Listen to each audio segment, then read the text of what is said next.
Welcome everyone. My name is Bill Chestnut. I'm a cloud platform and API evangelist for 6pivot. And I've been on a BizTalk Microsoft integration / Azure MVP now for since 2004. Several of us got together and decided that it would be good to have a integration down under webcast once a month, very similar to what they do with the Integration Monday in the UK. So basically, our organizers are Martin from Perth, Dan from Brisbane, Renee from Sydney, Wagner from Auckland, and myself from Melbourne. So basically, we are the ones that got together. We decided that it would be a good idea to have an event, kind of virtual user group meeting via the webcast. And the good news is that anybody that has something they would like to present at one of these, we will definitely be looking for people to present. So that to make it a bit more interesting, we'll have a lot of participation. So because you don't want to hear just from the 5 of us all the time. So we will have other people presenting. What we're looking at doing is basically the second Thursday of every month. That kind of worked out with most of the user groups. And then we also picked a time of 8 p.m., which is about the only one we could come up with, which could cover both Auckland and Perth. So hopefully we will be recording all of these also. So if there is a case that you can't make it to one of them and you want to catch up on that, I haven't quite decided where we're going to put the recordings yet, but we will figure out a location to put the recordings and have those up and ready to go. Now, hopefully the next meeting where most of us, I think all of us actually, are going to be in Redmond at Microsoft's headquarters. And we're going to get all of the product group folks together from API management, BizTalk, and Logic Apps. And if we can wrangle a couple other ones, we'll do that also. And basically, we'll have them going to the kind of a open question and answer session there. So, and that's probably going to be Thursday, the 8th of March, Australia, New Zealand time, but it probably will be during the day because we're basically trying to figure out a way to fit it in the end of the day for over there. So that's the whole idea of what we're trying to do with that. So as we get a little bit closer, I will organize a definite time. I've just got to make sure I've got everybody lined up in the US, and we got a room organized that we can use for that. And what I'll probably do too is we'll put out some kind of call for questions. If you've got some things that you want people to answer from any of those teams. But my idea was to kind of get them to say, okay, a little bit of what they've done over the last 6 months, and maybe a look at what they're going to look at doing over the next 6 months, so we can get a little bit of an idea of what's happening. So that's what we're looking at doing. And then after the March meeting, we'll start looking for people to do some presentations. So we'll either try to do 2 half-hour presentations, or we'll try to do 1 hour presentation. So it just depends if you, and we can also, if people want to just get started presenting and things like that, we can do some things around lightning talks also. So that's kind of what we're going to do tonight. Is we've got kind of a lightning talk for all of us. So I'm going to start off with a very quick talk about Azure API management, REST to SOAP. Then Martin's going to session around the Azure Data Factory. Wagner is going to do around some Azure function proxies. Dan's going to do some stuff around Event Grid, and Renee's a reactive integration primer.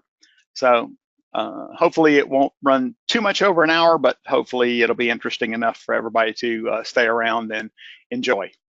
So that's all I've got from the kickoff part of this. So let me just bring up my slide deck real quick for my presentation. And so,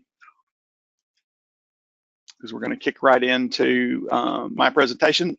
Any of the other presenters have anything they'd like to add to that introduction? Not really, just hello everybody. Okay, so I'm going to just quickly head into that. Is there any questions? You've got that question window you can type into. And if you have any questions, please feel free to do that. Towards the end, we will have some time also for some questions and things like that. So my presentation is around Azure API management, REST to SOAP. So I've been a BizTalk guy forever, it seems like. So, and one of the situations we run into a lot is that we have customers that are using BizTalk and they're basically using SOAP services. And now with the mobile devices and things like that, people are wanting to talk REST to everything. So who I am, cloud platform and API evangelist for 6pivot, a Microsoft MVP since 2004. Started out BizTalk, Microsoft integration, Azure, certified trainer, and a certified solution expert, cloud platform and infrastructure, and pretty much dabble in bits of Azure and BizTalk and integration for a lot of years now. So basically, Azure API management gives us a way now to basically publish our SOAP services as REST. So basically publish an existing SOAP service as REST. You can have full control of that REST schema that you deploy, and also full control of the translation between the REST data coming in and the SOAP data going to your web service. Now, you might not want to have it as REST. You might also want to have that SOAP service just published through API management as pass-through. So we do have an option to do with API management to do SOAP pass-through. And a lot of people look at that and went, oh, why would I want to do SOAP pass-through? There are some interesting things. A few of those are around IP addresses and also how you control who gets to your service. So we'll look at that a little bit. I'm not going to spend a lot on, I think this is my only slide.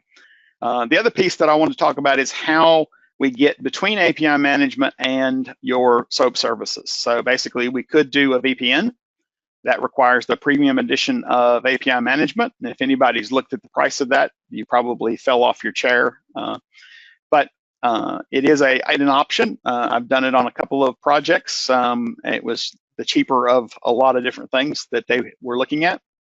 You can also use your existing firewall. The nice thing about API management, it has a static address, IP address, so you can whitelist it on your firewalls. Or as what I'm doing, I'm hosting my machine in Azure, and I can set up that connection in Azure. So let's hop over and get into my demo. So I've got my virtual machine here, and I've got a BizTalk Hello World service exposed. So if we actually bring up the WSDL here, we'll see that we've just got the very simple PO and invoice. I figured that the simpler I could make the example, the easier it would be for people to see what they can do for other examples. So then what I need to do is I need to go off to API management. So here's my instance of API management here. We'll look at the APIs that I already have defined. To make this a little bit quicker and not take time away from the other guys as much, I've already published the service as SOAP pass-through. So what I'd like to show you is here is my submit.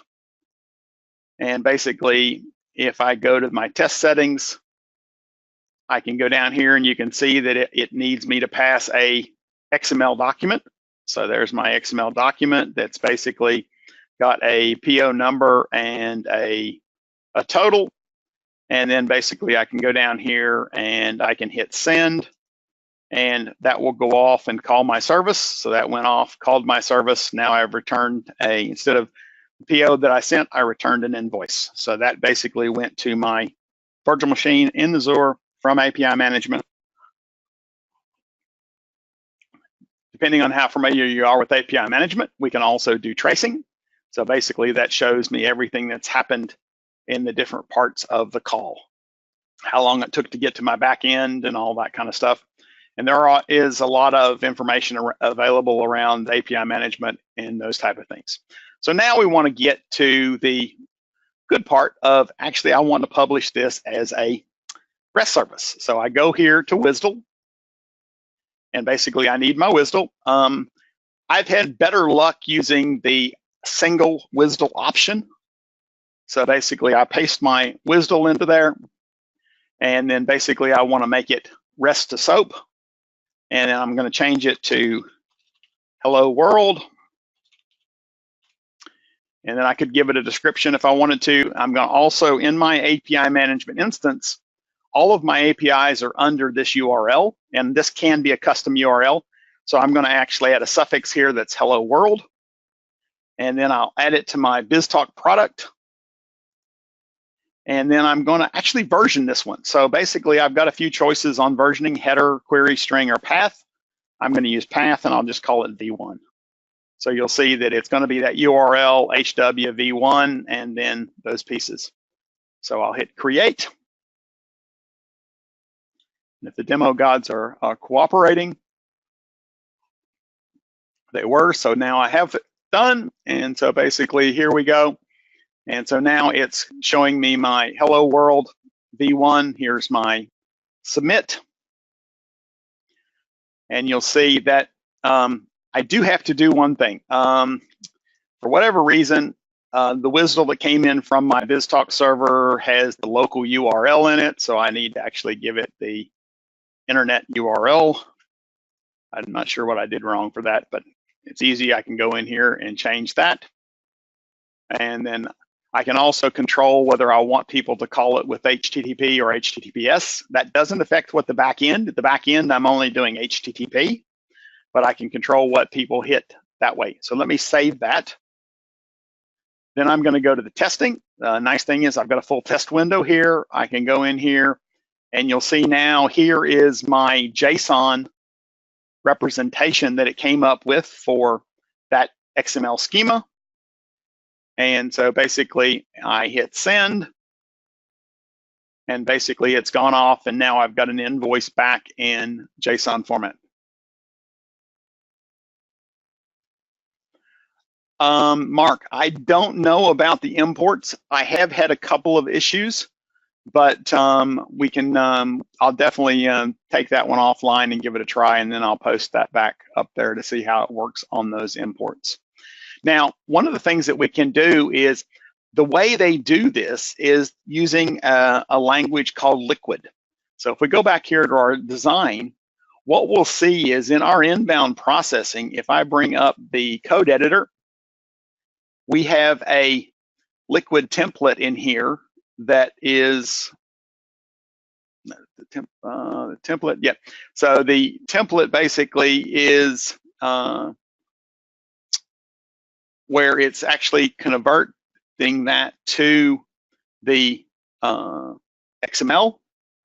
That's not. Let's go look at. That's not the right place.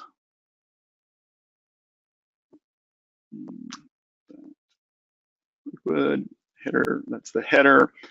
Go back to design.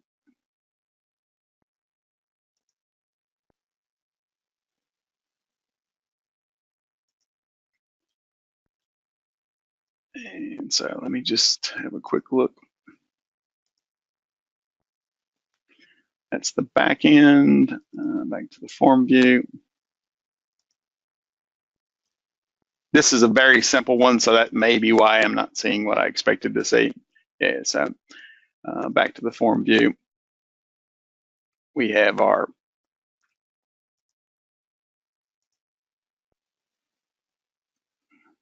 that's all operations. Go down to this one finally. That's why I didn't see that. Okay, here it is. So basically, if we go to the code editor, we'll see that that's where it's going back from. That's doing the inbound processing where it's going to call that service, and it's used that liquid. Now, the good thing about this liquid template is that liquid is now available in Logic Apps. So hopefully in the coming months, we'll have a session on that. So basically, we'll hit the test again. So this is pretty much what I wanted to show people, is that you can go in there and just by putting in your WSDL, you can use that REST to SOAP, and it will create a REST representation of that call. Now, if you've got a more complex one and you want to create your own REST, you could do that by giving it your own schema and things like that, and doing the liquid transformations all yourself. So pretty much that's what I wanted to show. Let me just hop back to the slides. So that's the demo. Also, I wanted to remind everybody, the Global Integration Bootcamp is running around Australia and New Zealand on the 24th of March. The tickets are about half sold for the Melbourne one. Everybody else will kind of chime in with how they're going. More documentation on the liquid. I'll find that for you. I know I've had a bit of a look at it, and I think there is some documentation they reference in the Logic Apps, but I'll have to look because I haven't actually done anything with that.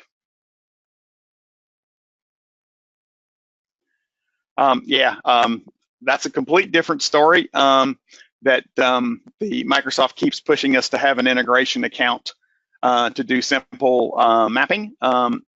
If you use the liquid templates, you should be able to go from XML to XML. It's not quite as easy to do as the maps in BizTalk, but you could. And I agree with you that the integration account needs to be fixed. So any other questions? Okay, just to keep this rolling, what I'm going to do now is I'm going to change presenters to Martin.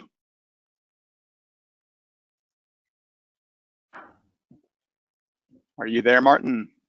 I am, yes. Let me know when you can see my screen. Yes, we can see your screen. Hooray!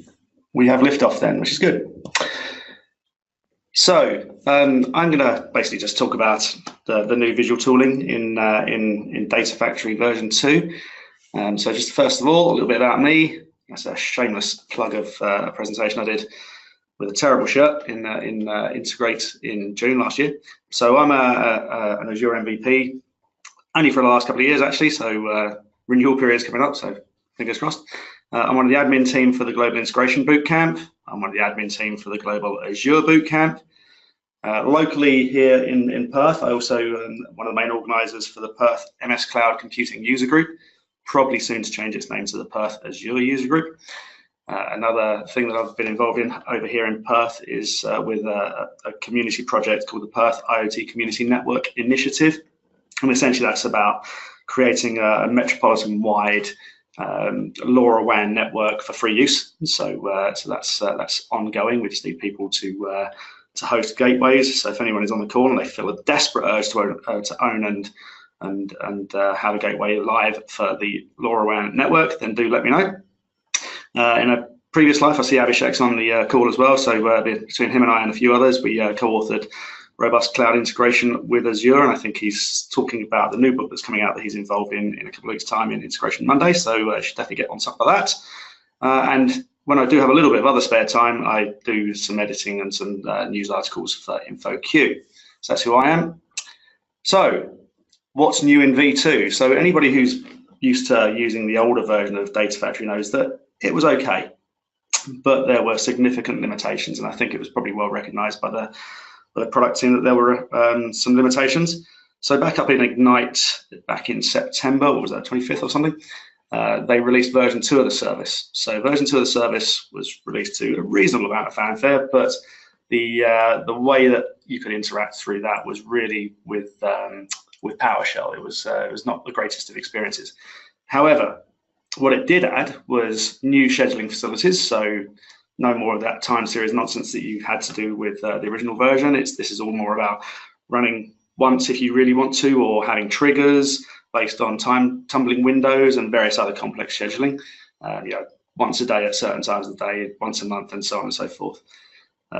The other part, really, and this is kind of leading to the last point that I'll get to, I think, is greater control over more complex workflows.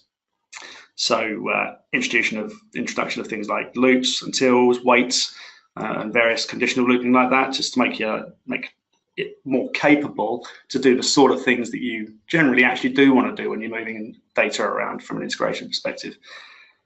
Support for web endpoints, so that's another big thing. So obviously, Bill's just spoken about REST all the things. So there's now an ability to call or get data from web endpoints and pass data to web endpoints as well. So that's quite a good addition. Lots of new connectors, and I'll show you some of them when we do the demo in a little while, just so you get an idea of what that is. And I think probably the biggest thing was this last point, really. And I think probably the conditional looping is a way of moving beyond this going forwards, but the ability to actually just lift and shift your SSIS packages that you have loved and own into a cloud-based integration runtime. Now, I'm not going to talk about that specifically today, other than showing some of the stuff. But that's something that I'll probably almost certainly cover in a future session. However, as I said previously, it was just using this nice little PowerShell.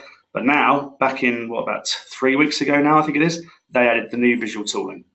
Anybody who previously used the tooling inside version 1 will recognize the copy stuff that I'll do in a little while, but there's a lot of other things in there that they've now added. So that's that. So really and truly, all this version 2 stuff is underpinned by this integration runtime. Again, I won't dwell too heavily on this because I'm going to cover it in a future session. But essentially, you have this concept of an Azure hosted one, which allows you to move data and do all the usual ETL complex processing that you used to be able to do in version 1 of the product. So that's an Azure hosted integration runtime. You have a self-hosted one, which you can host in a VM or on-prem, and I'll show how to do that, so as we can see what we can do with that. And again, it's just really about giving access to your local resources. And then the other one is this new one, which is this. Oh, by the way, the integration runtime is really just another name for the data management gateway. So it's just kind of a rebrand. The integration runtime, which you see there, which is Azure SSIS, is essentially an ability to lift and shift and communicate back on-prem if you need to for your data sources. So the idea obviously here is that they've provided or opened up an opportunity for you to essentially get rid of your SSIS packages on-prem. So without any further ado, I shall get on to my demo. Now, I apologize in advance. I'm sitting on a very creaky chair and I'm on a very, very small stool with my laptop. So if it suddenly disappears, it's because it's fallen off the laptop. So just bear that in mind. So here we have something that I created earlier. So if we go to add, I won't actually physically add one, but you'll see this just as a memoir, really. So we go in here. And my laptop has decided to start putting its fan full on. So in the meantime, I'm going to go here and start something else up that I need.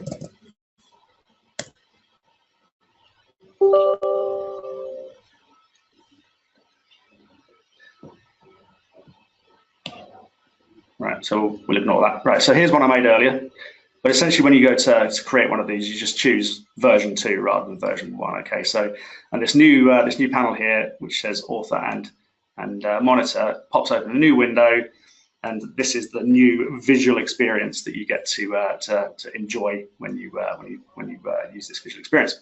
So right off the back here, you can see create pipeline, copy data, configure SSIS integration runtime, and configure Git repository. I'll probably try and touch on most of those as we go through. But first off, I'm going to come into the author. So you can see here I don't have anything currently, but you'll see also that they kept the vernacular that they had with the last version. So we have pipelines, we have data sets, and then the connections, we have linked services. So all those things are just the same as they were in the previous version. We also have these integration runtimes. So by default, when you start up a new instance of one of these, you get an Azure-based one. So that's for cloud data movement and cloud data ETL.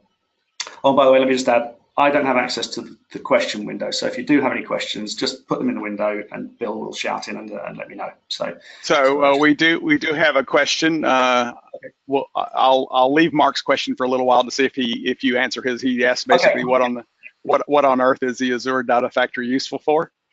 So I'm hoping you're going to answer that as part of the that. I could also do that, and I can probably answer it now. So think Azure Data Factory as a batched, doesn't have to be batched, of course, data movement tool. So, you know, how many times have we had the old conversation between, well, BizTalk can do everything, or SSIS can do everything? There's certain tools for certain jobs, and if you're doing batch level movement of data, BizTalk isn't always the greatest choice. And if you're doing real-time movement of data, SSIS definitely isn't the right choice. So this is more on that batch ETL end of the spectrum. Now, obviously, that being said, triggers at the moment are really, and let me just show what a trigger is. Triggers at the moment really are around a schedule and tumbling window. I'm hoping that over time, what they'll do is they'll add webhooks to that. And of course, if they add webhooks, then this becomes a real-time data processing engine. Yep. So we got another question from Aaron Kim on, does this mean you can use SSIS tooling for ADF? ADF, I remember, lacked transformation engine, thus had to do transformations through script. Now can we use SSIS for that? You won't use the tooling, the ADF tooling for that. You'll create your SSIS packages in the same way as you always do with SQL Server tooling. And then once you've done those, you can lift and shift them to the cloud. And you can run those in ADF. And you can run those in the SSIS runtime. Oh, okay. Yeah. So essentially, the SSIS runtime is a managed instance of SQL Server. So it has all the good stuff around, you know, jobs and brokers and all that sort of things. So you're able to essentially run all the things you would normally run on SQL on-prem from an SSIS perspective in Azure. Okay. Although let's be clear, your mileage may vary, right? So that's the claim. Right, so we'll just go back here very quickly. So just showing that very quickly. So if we go into this copy data, because that's really what I want to show. What I'll do first off is I'll just add, wow, my laptop has really decided to get very, very hot whilst I'm doing this. Go away, come on.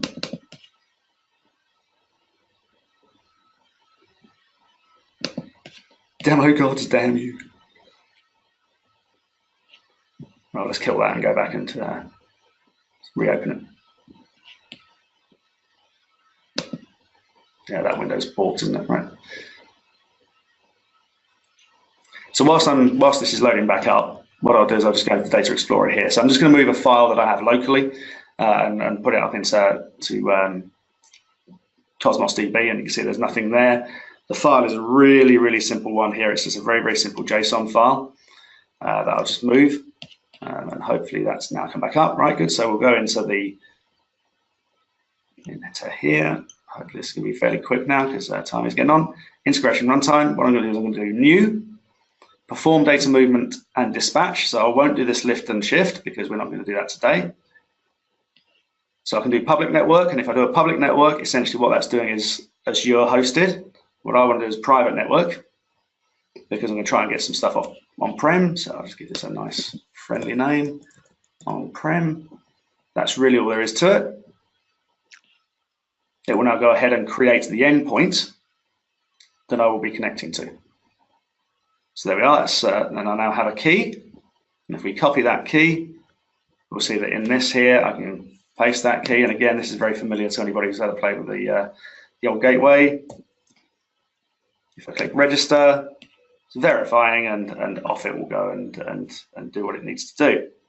So that's good. Yes, finish. I'll skip that. So here we go, and you can see here it's now connecting. So we can finish that as well. And we'll see that it's saying unavailable at the moment, but over time that will become available. So we'll just let that spin back up. I need to access my local file, so it needs to be running.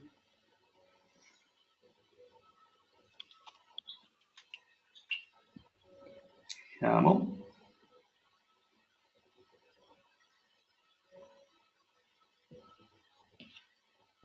This may take a few seconds, it says. Would appear to take slightly longer than that.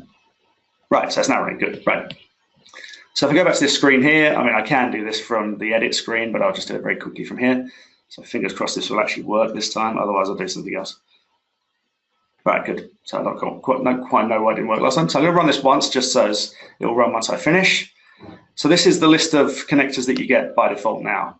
And you'll see there's some really, really funky stuff in here that wasn't available previously. Personal favorites of mine are the GE Historian, so we can now grab data out of a GE Historian, and some fairly interesting stuff around Salesforce, of course, SAP HANA. So that they've really, really done a good job in making sure that there's plenty of sources available for this. So I'm going to choose file system because I'm getting something from my local file system. I need to give it a folder. So here we go. Oops. In there, folder. And it's that one there. Oops. Nah.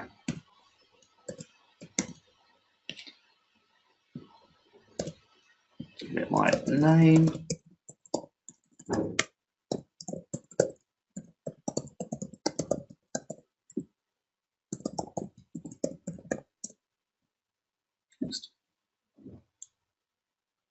So this is now reaching down through the gateway, of course. And I'm looking at my drive. So I can see the windows flashing. Bill, is there another question whilst we're waiting for that to go through? Okay, so ADF is SSIS on the cloud? So ADF is a lot more than that, but it can now act as a container. So version 2 can act as a container for your SSIS packages. Okay, that was the question. Yeah, so you'll see here I've got a gzip file, so I'm going to use that because obviously you can use. So yeah, I hate the way they put the choose there. That's where it is. So I'm going to say it's compression type of gzip, so you can use compressed files. When I click next now, there's a bit of a shortcut I can do when I click this JSON format. You can see I can export as is to JSON files or Cosmos DB collection. So that's a nice little shortcut that I'm going to use because it's just for expediency. But obviously at that point, I can do what I like in terms of managing the various mappings that I want to do. All right, so it's just loading the file. Wow, this window is really slow today. So I can see another question there as well. Bill, do you want to do that whilst this is loading? No, I haven't got any other questions. Oh, okay, it's just a chat window, is it? Right, come on. So you can see how much fun I'm having here, can't you? Well, let's try that again. You get the point, right? So it's Perth. You're just too far from Missouri. It's so far away. It's so far away from everywhere else. You heard that, Paul. Right, so let's put that back in again. I basically don't think it liked the fact that I typed ahead of it. So this is going to run over. So apologies to Wagner, whose time I'm eating into. Thankfully, I only have 2 more slides, and I can finish soon after this. So again, it's just reaching down through the gateway. Here we go, loading. Order, choose, compression type, gzip. And this time I'll actually let it load the bit that it needs to load. There we are. Right, so that's a bit more healthy this time. So you can see it's picked up the information, but I'm just going to do export as is. Let's let that load again. All right, so I think that should be okay. Click next. Right, so where am I going? I'm going Cosmos DB. Right, so I think probably lots of people in the office are starting to go home. So from Azure subscriptions, yes, look at there. Cosmos DB is that one. That's the one. Next.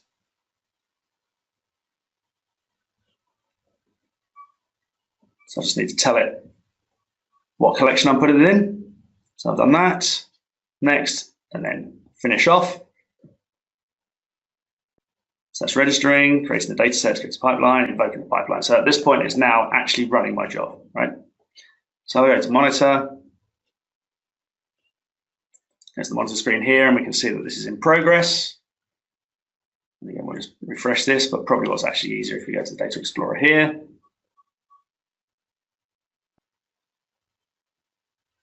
Documents. Right, there we have. Right, so there it is. There's the document, and that should be, once it loads, the document that I uploaded. So come on, you don't have to take my word for it because we're running out of time, right? So we'll go back here. I don't know why the machine's so slow. If we go back to here, the only other thing I was going to show really was this configure Git repository. So rather nicely, they give you the two options: Visual Studio Git or GitHub. If you choose GitHub, it says that's coming soon, which is jolly nice of it. But essentially, you can just, in much the same way as you always do here, you can just go through and just select what you want to do. It's going to use an existing one. You'll wire that up to that existing one here. And here's one I created earlier, and we can see that there's no files there. That's just the one that's already there, right? So still load, prove that does not do anything. Right, good. So when I click save, I've said import existing Data Factory resources to the repository. So essentially, it's going to do a push. Saving information. And fingers crossed if we go over here and start looking. Then there you are. So it's put the resources up, and that's all ready now to go in terms of continuous integration. Right, so back to my slide deck because I don't want to take too many more time. So, yeah. Right, so I think, Bill, we're going to distribute these slides anyway, so there's just some additional resources there, which is feature comparison between 1 and 2. If you want to have a deeper read on what the runtime can do, that's the second link there. That tutorial there is about creating an Azure SSIS runtime, but there's a bunch of tutorials under that folder link. And then the only other thing is shameless plugs again. Global Integration Bootcamp, we're running one in Perth. In Perth, we've already got quite a lot of signups. It will be at the Microsoft office on the 24th of March. And the other one, which is also close to my heart, of course, is the Global Azure Bootcamp, which will also be at the Microsoft office in Perth, but there's one in Melbourne, there's one in Sydney, there's one in all over, right? So look for the ones near you, and that's on one more question. Yeah. When is V2 will be in general availability? That I don't know. Okay.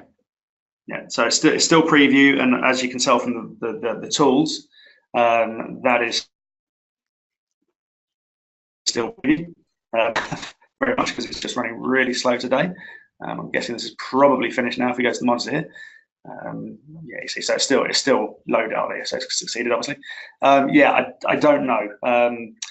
You know, they've only just released the tools. It was released back in the 25th of September into preview. So I guess we could probably expect it to be going GA in the next few months. I guess, yeah, I will certainly be asking that question at the summit anyway. So watch this space, and maybe when I do a fuller presentation on this in the fullness of time, I'll have that answer. Okay, I will. You're all finished, are you? And I'll transfer control to Wagner. I am getting finished. Yeah. Apologies, it went so long. Thanks, Martin. So if you can share your screen, we should be ready to go. You guys see my screen now? Yep. Cool. Okay, so let's start. What I'll do tonight is going to be the quick lap around Azure Functions Proxy.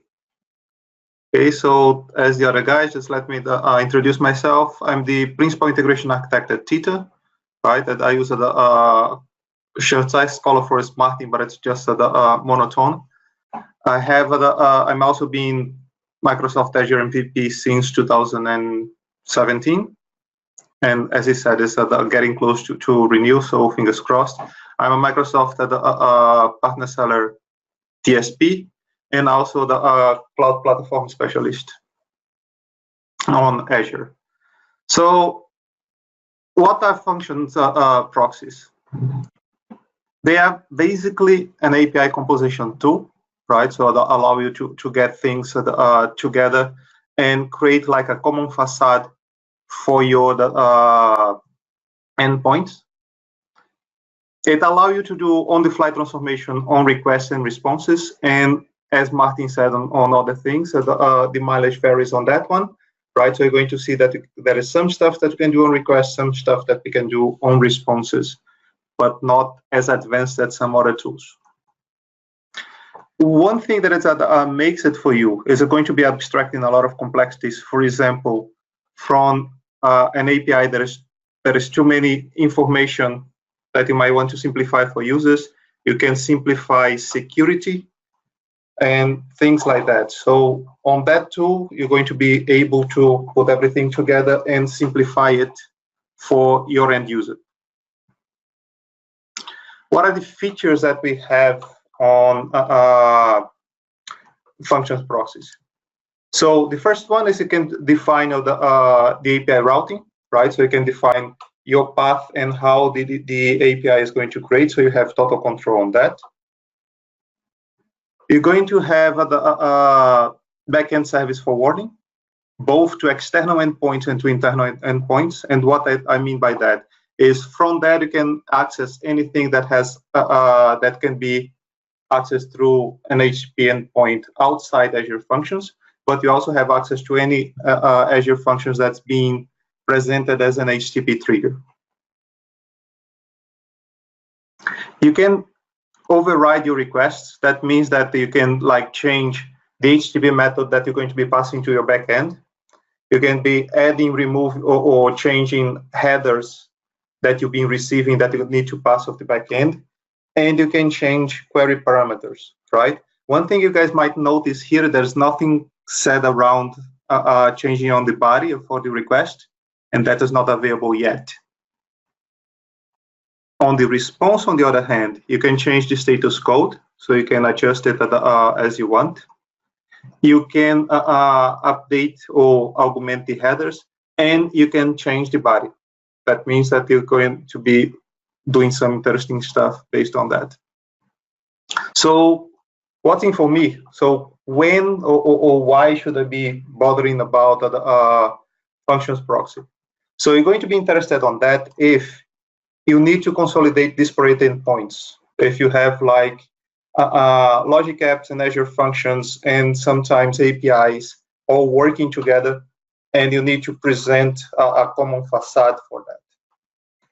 You're going to be interested, like if you want to control, standardize those interfaces, right?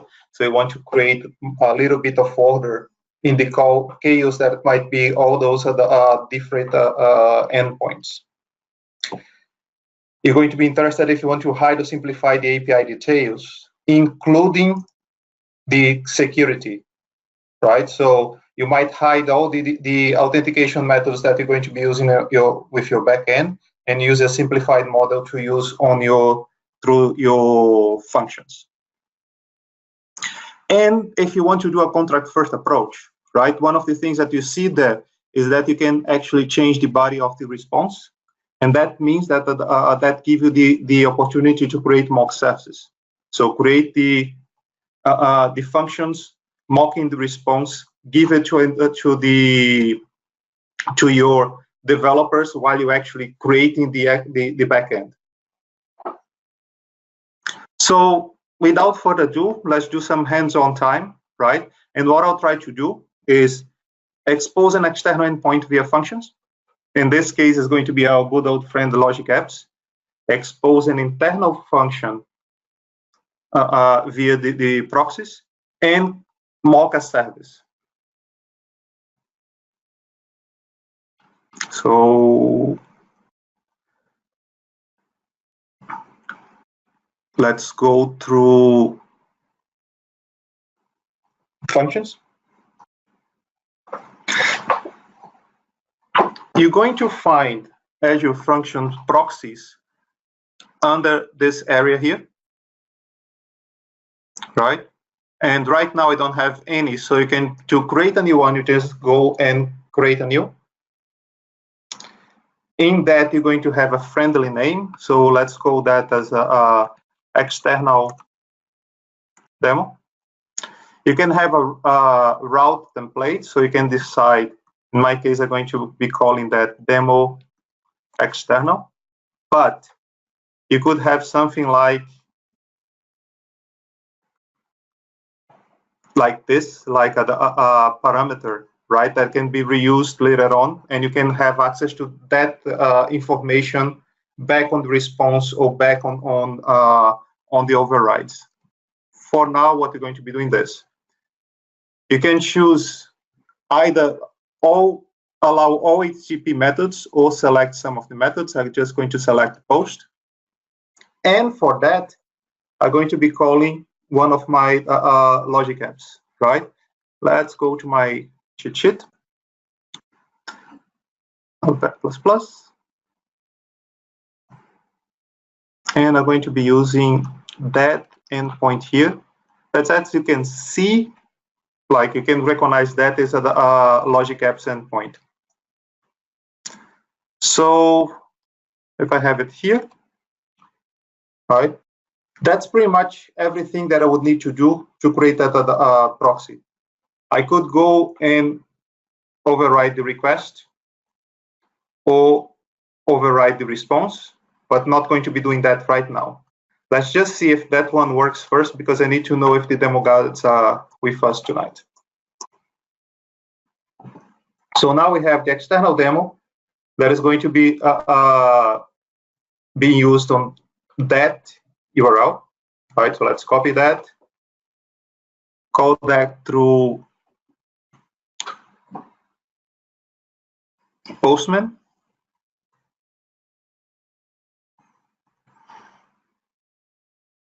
Just a really quick question for everyone. I've got one person that's having trouble hearing. Can everybody else hear? Just somebody tap back on the question window if you can, please.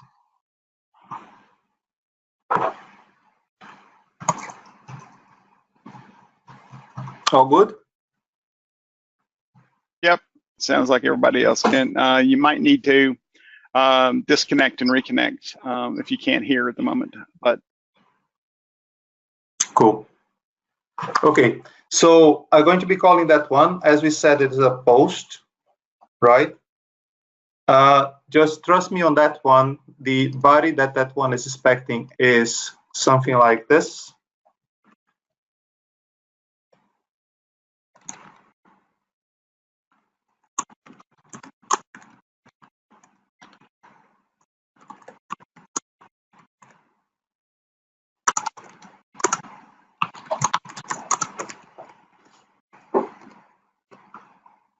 I know that is a really, really bold statement, but let's see if that happens.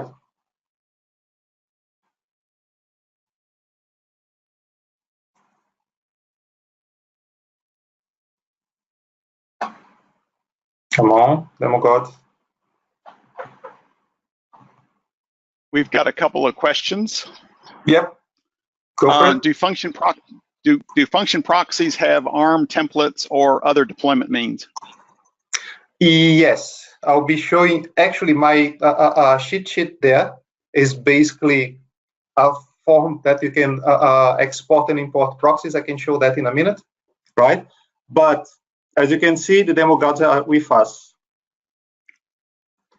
Basically, what that did, right, was going through proxies to that logic app. And to prove it's here one at 10:50 p.m.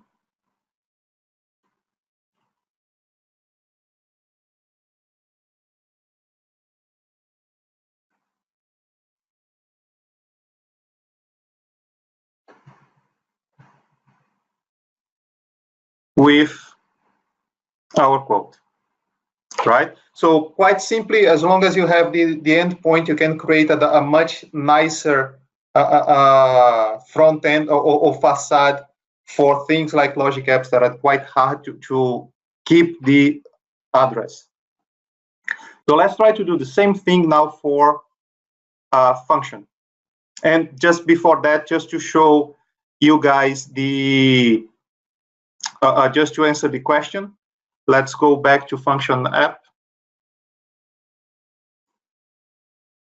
And you're going to see here under proxies, if I go to advanced editor,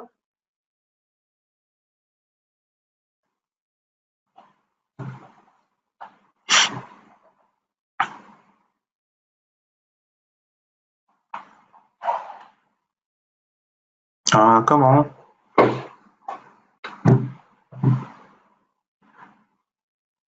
It's coming. Inside your functions, you're going to have a file called proxies.json, right?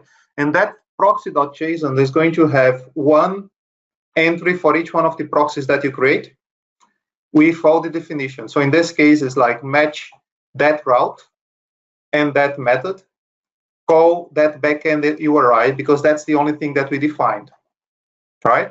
Later on, you're going to see that we can have other stuff there, and all of this is going to be added to that proxy. That file is the file that you're going to be pushing to Git, for example, and then deploying automatically with the CI/CD process. Wagner, we got a couple of questions. Yep. Why would you use functions proxies instead of API management to expose a logic app? Simplicity to use and the price at that stage, right? If you only need proxy, then doesn't make much sense to use the API management for that. It's like using a Rolls Royce for when you just need a Beetle. Yep. Another one was, can I manipulate the response body with Liquid? Not yet. Not from what I can see. The response is when you write the response, there is right now is quite restricted what we can do.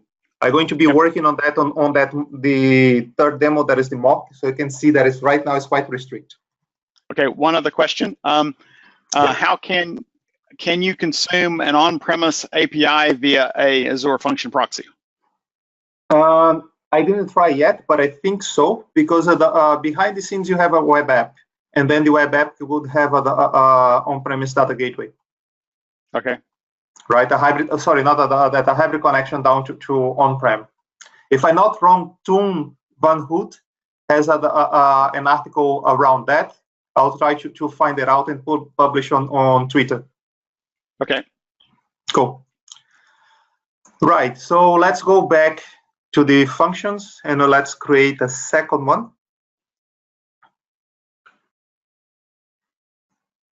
And that is going to be an internal demo. All right, so that is going to be now to demo/internal. And that one now, I'm going to be calling that generic C# that is like just the one out of the box, right? And you're going to see that the way that I'm calling that, it's going to be like this. So basically, I'm using localhost. That means that internally it's not going to be jumping up to the to Azure and come back, right? So it's going to make, hopefully it's going to make it faster.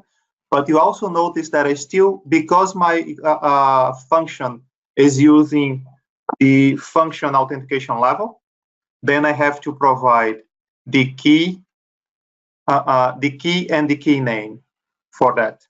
That would be basically what you would find if you just come to the API and get its own URL.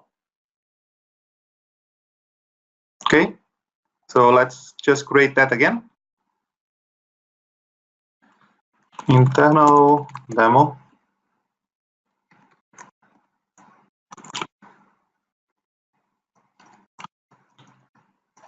with that one. So far it's quite a simple stuff. External. No, it's internal, correct, sorry. So if we try that one, and this one is the typical hello world from functions, but just to prove that we've been there.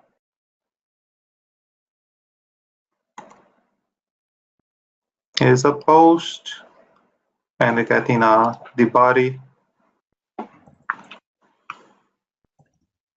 of JSON.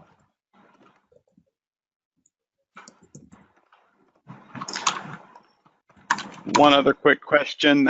Is the request response override conditional? Conditional? No.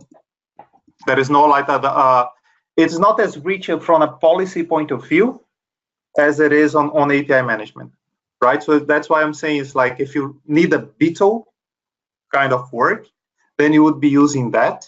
If you need something that is more sophisticated, then you would go into migrate up to API management.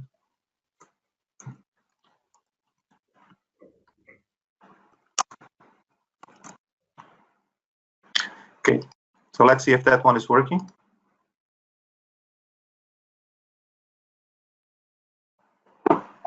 Function host is not running. What do you mean?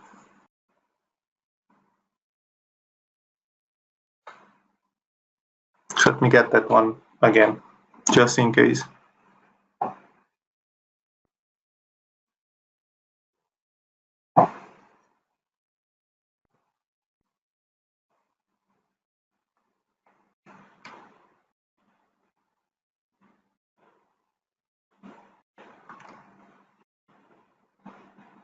You were bragging too much about the demo gods. Yes, it's just like the one with Logic Apps. They didn't like that.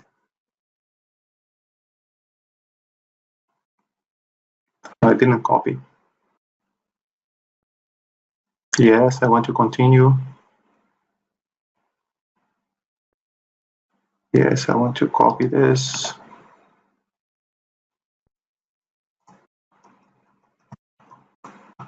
Yes, I want to come here. And I want to change this to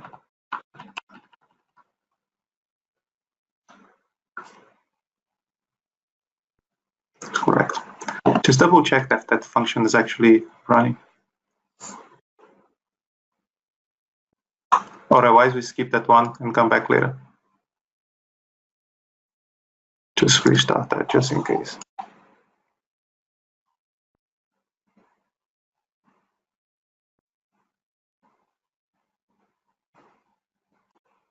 Let's try again. First Wagner Lascivita, blah, blah, blah, JSON, post, and send.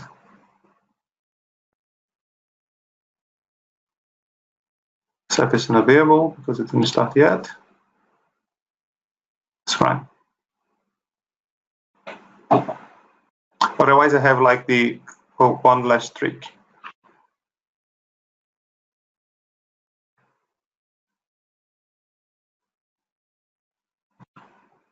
Oh, didn't like that.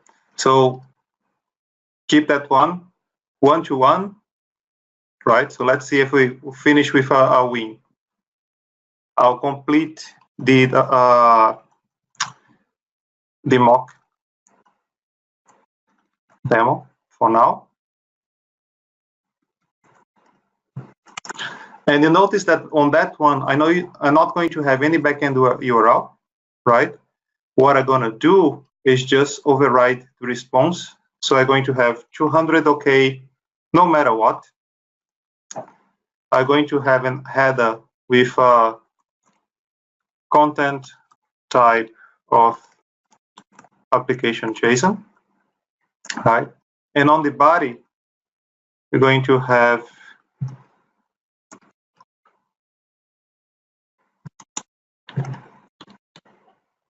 so in here, The stuff that I can pass back would be the request HTTP method, the request query parameters, the request headers, right? So just to test, let's say my header would be request.header dot my header. So that would be something that I would be passing on. Okay, let's see if that works.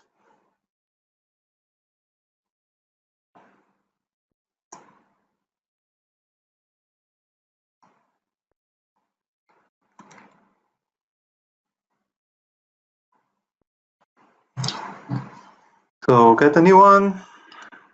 Let's call that. I would say on that one, we didn't decide, we'd say that we were accepting all methods, right? So let's just use cat, but we could send other ones. And I'm going to have my header, please work. We've got one other question while we're waiting on that. Yep. SOAP to REST pass-through available in function apps? I didn't try, but I would assume so, because by default, what you pass as request is whatever the function received. What you receive back is whatever the backend sent. So pass-through would be working fine. SOAP to REST, sorry, pass-through would be working. SOAP to REST, no, because you don't have the ability to manipulate the request body, right? So if you look here on the request override, there is nothing allowing you at this stage to update the body. So I hope that they're going to be improving that to get like this basic functionality of the proxy more robust, but right now is quite simple. It's just to compose the API, taking into consideration that is mostly passed through on the way in with some of the stuff that you can do. Fingers crossed, let's see if that one works.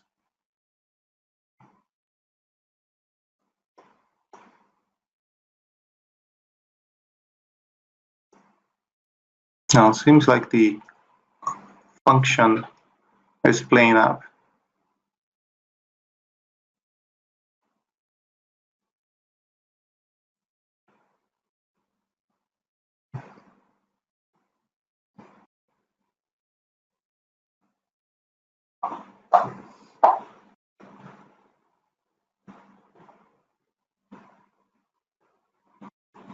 Stop and start just in case. Shouldn't be doing that. And just to make sure that it's not a problem with the function itself, I'll try the first one again in a minute. So everything is running.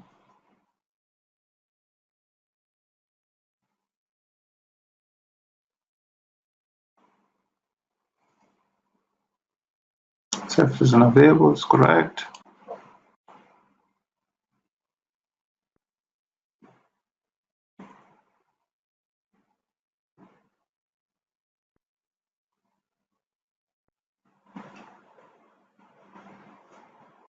Now it's giving me Ceph's unavailable. I don't know why. Let me see if the first one is running, otherwise I'm going to just pass that to then because it's already 11. Yeah, so something went wrong with my proxy itself, right? Not going to stay and try to fix that up because otherwise we're going to get a then out of that. So we can try that one again if we do like a full version of this. Let me go through the things. So as a takeaway, I would say the Azure Functions proxies allow you to compose APIs by fronting internal and external endpoints, right? And at some point it worked for us tonight. So that pretty sure there's something funny going on with my Azure subscription in this case. It allows you to hide some complexity and have more control on how the endpoints are presented, right? So for example, you could have, if you have a whole lot of query parameters that you know that are always the same, you don't need to expose that to your consumers. You can just go and have that internally on the request. You can add the headers. You can put like your own API keys and information like that, right? So to talk to the backend, so you hide a lot of that complexity from your consumers. The mocking facilities allow you to quickly present the contract first for developers. So you give that something to developers that can start to code and always receive like a stock standard response. When you're ready, then you just connect the backend service and it changes from a mocking to like a full-fledged proxy. And as the other guys already plug in, try to go to a bootcamp near you, right? You're going to have the Global Integration Bootcamp on the 21st of March. Auckland is definitely going to be happening this year. We just finalizing the venue, should have something up by next week, so keep an eye on Twitter. And Global Azure Bootcamp on 21st of April. I'm not involved this year because I'm going to be in sunny Brazil at that time. But I'll try to push more information on Twitter as well. Any other questions? Nope, that's good. Cool. So let's go to the Daniel, and seems like the demo gods just tricked me. Okay, I'm going to transfer screen control to Dan. Cool. Dan, you want to share your screen? Okay, can you see and hear me now? Yes. Fantastic. Okay. All right. So my talk tonight is going to be on a fairly new, it just went GA, eventing platform in Azure called EventGrid. So a few words, I'll try to make this quick because otherwise we're all going to owe Renee a beer tonight. So I'm a principal consultant for Mexia. Mexia is a Microsoft Gold partner. We're specialists in enterprise integration. And last year we were the Australian Partner of the Year. So we're pretty chuffed about that. Became an MVP last year. And I did write a couple of Pluralsight courses. And I earned just about enough money from those to pay for my coffee through the year. And there's some contact details for me if you're interested in getting in touch. So it's hard to imagine creating modern applications without talking about dealing with events. We have so many events, so much data that's being emitted everywhere in the world. I mean, from devices and systems, from IoT, and now even from cars going into space. So it's fantastic. And in Azure, we have so many tools for being able to capture and process and do wonderful things with that data. But the reality is that it's still tricky to manage all of that, and it can be kind of cumbersome. It's integration is hard, and it's the reason that Mexia is in business. But when it comes to managing events, wouldn't it be great if you could do that all in one place? And that's what Azure EventGrid solves for us. So Azure EventGrid is a fully managed serverless eventing platform that encompasses some great features. For example, some really advanced intelligent filtering. It's massively scalable, it runs at real time, and it integrates quite natively with a number of Azure services, but it also, through custom endpoints and through webhook subscribers, can work with almost anything outside of Azure as well. So it's really poised to become the backbone of event-driven computing. Now, why is this important? Well, imagine that you can create a fully serverless application, event-driven application, and you don't have to actually worry about manually setting up all of the capturing and handling of those events and worrying how that's going to scale as your app scales. Also managing the tedious things like what happens if you lose events or what happens if they can't be delivered. So EventGrid can do all of that. And on top of that, it gives you the ability to manage everything in one place. So we've been hearing serverless now. That's been a term that's been around for a while. And we certainly have had serverless compute with Azure Functions, as Wagner was just showing you with the proxy feature. Logic Apps, of course, is a great integration tool for running workflows and having that fabulous connectivity to so many different services. Service Bus has been around for ages, and that truly that's serverless as well. And that gives you messaging for some advanced integration capabilities. But what we haven't had is something specifically for handling events on the serverless side, and that's the gap that Event Grid actually fills. So Event Grid, as I said, it integrates natively with a bunch of Azure services. So if you see on the publisher side, we've got all of these things that are able from Azure to publish events very, very easily into Event Grid. And on the subscriber side, we also have a number of things that can pick those up. But if you notice, we also, on the publisher side, have custom topics. So custom topics means that anything that can write an event in the proper format and publish that to an endpoint can then take advantage of Event Grid.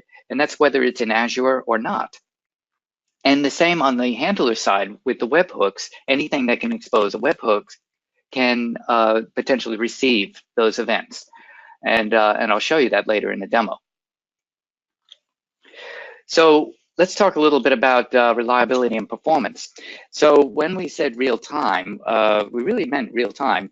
The performance target here is that 99% of all event handling will happen in microseconds.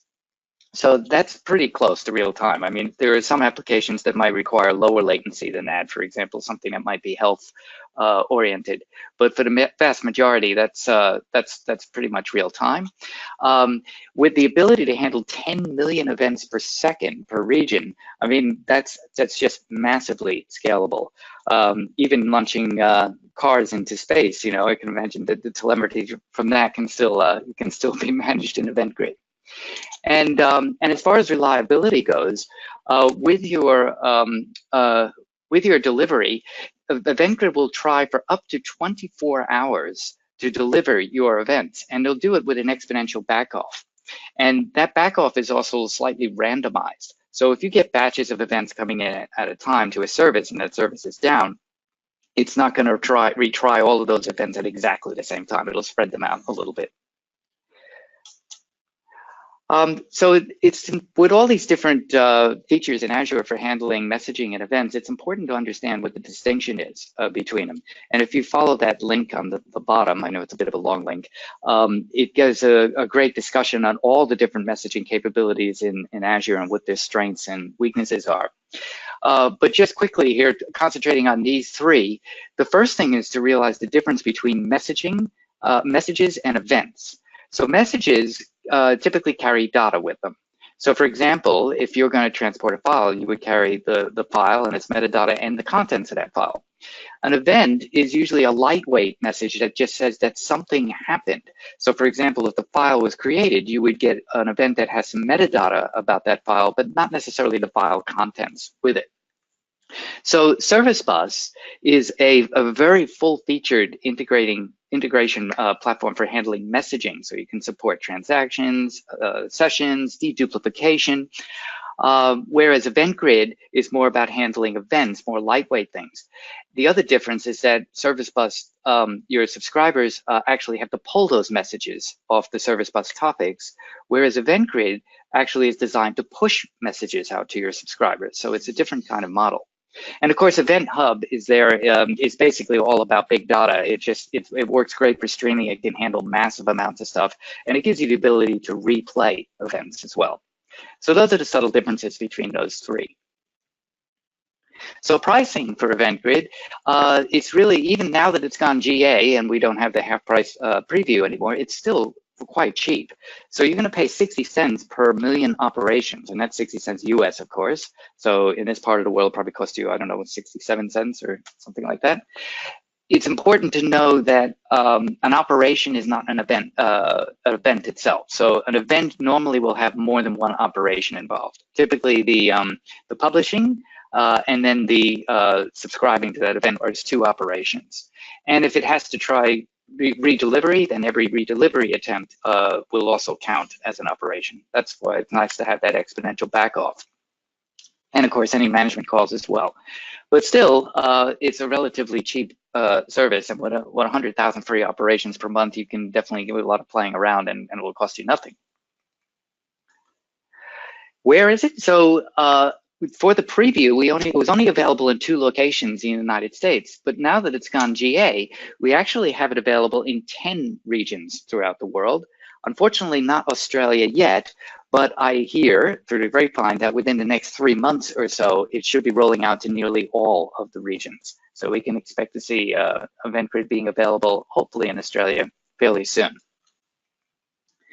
So what kind of scenarios can you support with EventGrid? I've already mentioned about serverless apps. So especially with the ability to subscribe to events, with a number of Azure services, you can think about creating a file in blob storage and then running a function to do some kind of analysis on that file.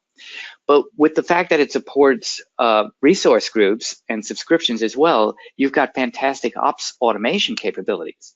So imagine that every time somebody creates a VM in your subscription, you can run a compliance script, maybe using a function to make sure that they haven't overspec'd it, or maybe send it to Azure Automation and create a schedule so that that VM doesn't run after hours and cost you money when it doesn't need to. And of course, with the ability to support custom events and webhooks, you can expand the scope of what you can support to well beyond Azure. And so you can create basically event-driven applications from almost anywhere. So with that, I'm going to launch into a very, very simple demo. And this is just basically going to react to storage events in blob storage. So let me just get to here. So what you're seeing now is a blob storage account that I've created in Azure. It's been created in the West Central US location, which is one of the 10 regions that EventGrid is supported. And in this blob storage account, I have one container called test container, and right now there's nothing in there. You can see that it's empty. So the new thing here is that if you look in the settings menu, we now have an EventGrid setting here, and this allows me to create a topic based on this storage account. So it's really quite simple. If I go create one, all I got to do is give it a name. We'll just go e.g. demo. And you can choose to subscribe to all of supported event types or pick and choose which ones you want. At the moment, it's just blob created and blob deleted. We'll just limit it to blob created right now. And for your subscriber type, you can have, at the moment, it supports a webhook or it supports event hubs. So we'll just do webhook because that's nice and simple. What we can do there is the simplest thing is to go to request bin. No, I'm not a robot, not today anyway. Oh, I forgot to do this. I'm sorry. Okay, sorry about this. Should have had this set up before. I think in that one, there's always a hitch. Okay, great. Thank you. So create a request bin. And what this does is it gives me this URL. So going back to my subscription, we'll just plug that in as my subscriber endpoint. Now, if I want to, I can filter what I want to pick up from this blob storage account with a prefix or a suffix. So for example, if I only want to pick up JPEG files, I can do that. And you can even choose whether that's case sensitive or not. We'll just go with anything right now. I'm going to go ahead and click create. And while it's creating, I'm going to go back and refresh this page because while the creation process is actually going to create the first event.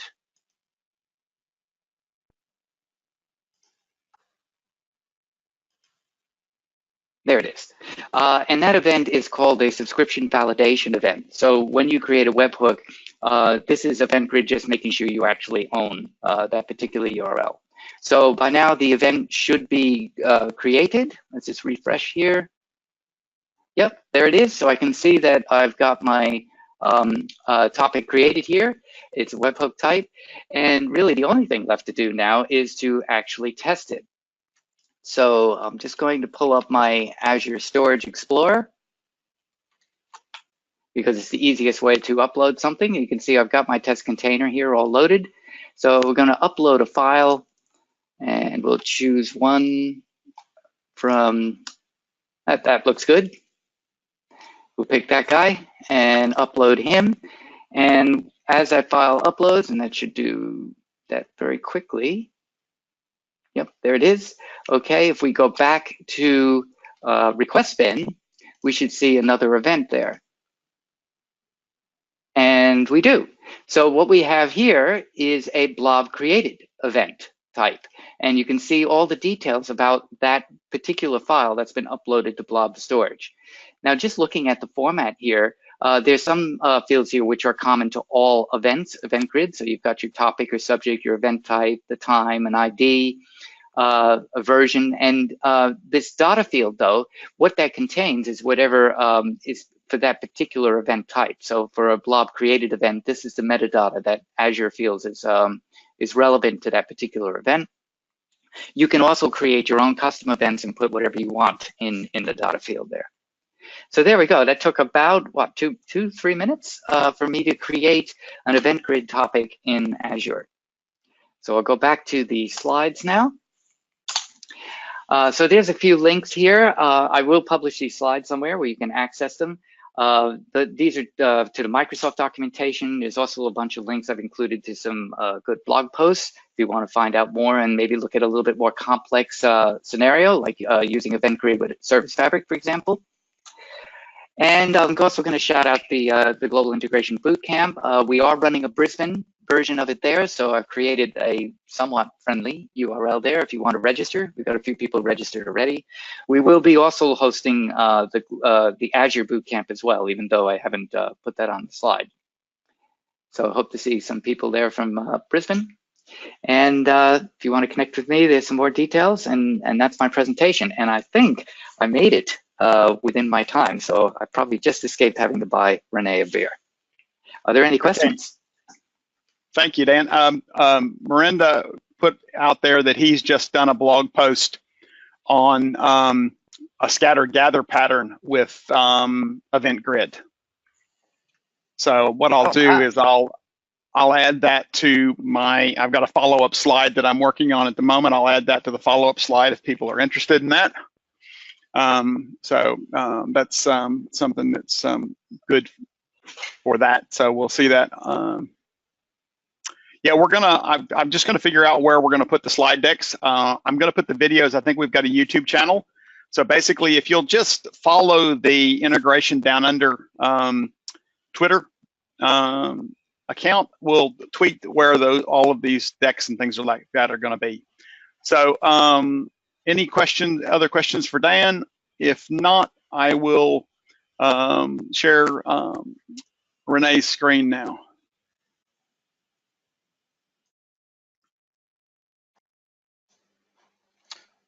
Awesome. Hey, you guys, thanks all for just hanging in there.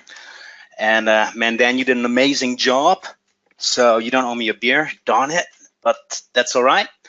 You did an amazing job. So luckily, I think I should be able to just keep it under 10 minutes. So you all can just go to bed early afterwards. So let me just go ahead and spin up my PowerPoint slide. Here we go. A reactive integration, a primer. Well, I don't know if it's a primer, but it's about reactive integration. And Dan did an awesome job once again, just explaining it saves me a lot of time. All right, a little bit about me. I'm a Azure MVP since 2017. I think all of us except Bill are fairly new at the MVP world, but loving it so far. I'm a organizer for the Global Integration Bootcamp here in Sydney. And I'm an organizer of the Hybrid Integration Platform User Group here in Sydney as well. Next to that, I'm a speaker, a blogger, but I must be honest, I tend to only blog about stuff which hasn't been blogged before. So it has been pretty quiet. But I'm working on something which hasn't been blogged yet. So keep a close eye on it, and who knows, there might be a new blog post pretty soon. And during my day-to-day job, I'm a solution architect at MOQ Digital. Alrighty, like I said, let's dive into it, shall we? So I start off with an Event Grid. I'll just dive into the scenario right away, and it's a DevOps scenario. So how amazing is it in this world that we're just able to just respond to events do not a lot of coding and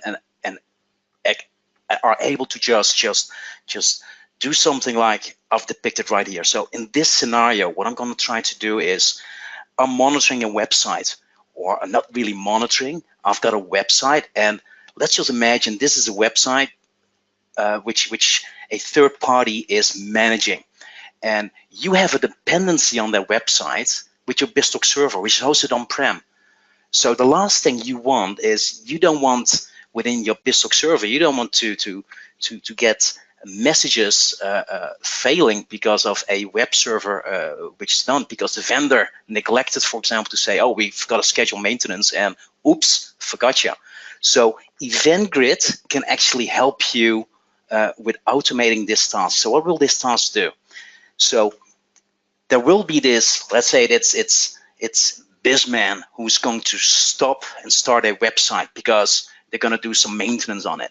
So the moment they stop the website, what we want to do is we want to trigger an event, and we're going to trigger that event into EventGrid, and then EventGrid will publish that event to the subscribers who are interested in the event. And currently I've got only one subscriber, which is a Logic app, but we could have multiple subscribers. Just imagine you could have a Jira instance somewhere as well, which would subscribe to it by means of a Logic app. So you would update a Jira item, say, hey, listen, we've logged it, web service is down.